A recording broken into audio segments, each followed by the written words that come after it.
घबराने की कोई जरूरत नहीं। मेरे बेटे की एंट्री मतलब इन बदमाशों को डिसेंट में।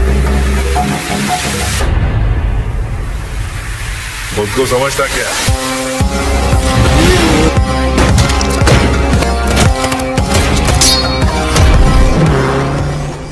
क्यों हुआ है आखिर रवि को शक? क्या फिर से लौटा है भुजंग? भुजंग यानी कि अमरीश पुरी को मरे अब काफी समय बीत चुका है। करण दिव्या यानी कि सनी देओल एंड माधुरी दीक्षित, रवि नताशा यानी कि जैकी श्रॉफ एंड संगीता बिजलानी और जय रेणुका यानी कि नसरुद्दीन शाह एंड सोनम राय सब अपने जीवन में खुश हैं। करण और रवि दो दोस्तों की शादी तो पहले ही उनकी प्रेमिकाओं से हो गई है। अब बचे हैं बस छोटे मियाँ और वो हैं जय और रेणुका। गांव में चहल पहल बनी हुई है इन दोनों की शादी को लेकर। और आखिर हो भी क्यों ना, इन दोनों की वजह से ही तो पूरे गांव को भुजंग जैसे डाकू से छुटकारा मिला था। इनकी शादी भी सारे विधि विधान के साथ समाप्त होती है। अब कुछ और दिन खुशहाली के बीतते हैं, लेकिन तभी गांव में फिर से कुछ डाकुओं के गैंग की बात फैलने लगती है। तीनों जोड़े अपने जीवन में खुशहाली से जी रहे होते हैं कि फिर से एक तूफान सबको हिलाने आ जाता है। लेकिन उन्हें ये पता है जैसे सबने मिलकर पिछली बार भुजंग को हरा दिया था, रेणुका भी नई नवेली दुल्हन बनी थी कि अपने पति के सर पर वो ऐसा खतरा देखकर घबरा जाती है और उसका डर उसकी दो सहेलियां भी बखूबी समझ रही थी। लेकिन उन्होंने उसको ये समझा दिया कि इस मिशन में वो भी अपने पतियों का बराबरी के साथ में साथ देंगी।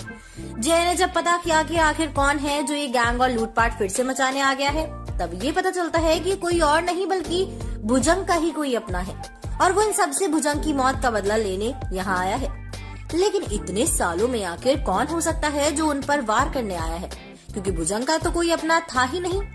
उसके कुछ आदमी थे उसके गिरोह में जिन्हें भुजंग के पकड़ते ही पुलिस अपने साथ जेल में ले जा चुकी थी। इस केस की तह तक जाने के लिए जय और रवि भुजंग के ठेके पर फिर से जाने का इरादा बनाते हैं, ये सोचते हुए कि उन्हें वहाँ जाकर कुछ न कुछ तो पता चल ही सकता है। और एक दिन सब डिसाइड करते हैं और एक साथ वहाँ के लिए निकल पड़ते हैं। उन्हें लगा था कि अब कोई नहीं होगा वहाँ पर जैसे ही वो कुछ पास आते हैं उस जगह के, उन्हें दिखाई देता है कि उस एरिया में आग सी जल रही है। उन्हें शक होता है कि कोई तो है फिर से जो बिल्कुल भुजंग जैसा ही गिरोह को एक्टिवेट करने की कोशिश करने में लगा है।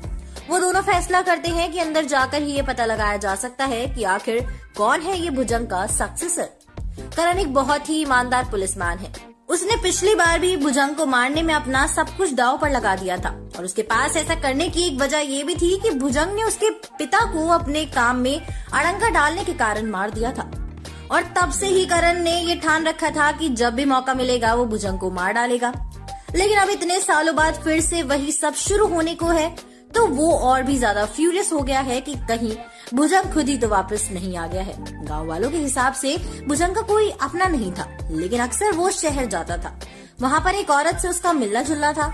उसने कभी किसी से शादी तो नहीं की, लेकिन कुछ तो था जो अब भी गाँव वालों से छिपा हुआ था।